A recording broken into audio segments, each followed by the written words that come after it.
غالباً اصحاب میں سے کوئی تھا، یا اللہ قرآن سے اتنی محبت ہے مجھے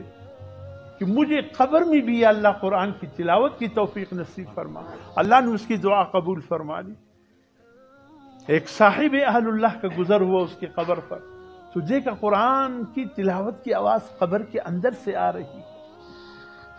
بے ساختہ پکار اٹھا، سبحان اللہ، قرآن کی تلاوت کی، کیسے اللہ کا نیک بندہ ہے جس کی قبر سے قرآن کی تلاوت کی آواز آ رہی ہے، سبحان اللہ۔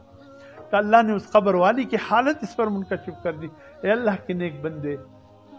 میں نے قبر میں 7,000 قرآن کے ختم کیے ہیں، وہ تم لے لے، یہ ایک دفعہ سبحان اللہ مجھے دے دو۔ اس نے پوچھا کہ بھئی 7,000 قرآن تو نے قبر میں ختم کی مجھے دے رہے ہو، اور ایک دفعہ سبحان اللہ جو میں نے تیرے قبر پر پڑھا وہ مجھ سے لے رہے ہو،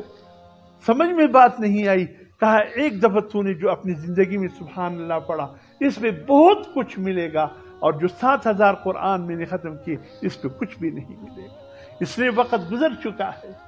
جو زندگی میں انسان عمل کرے صلہ اس کا ہے، جو آنکھیں بند ہونے سے پہلے جو سبحان اللہ کہے قرآن کی تلاوت صلہ اس کا ہے۔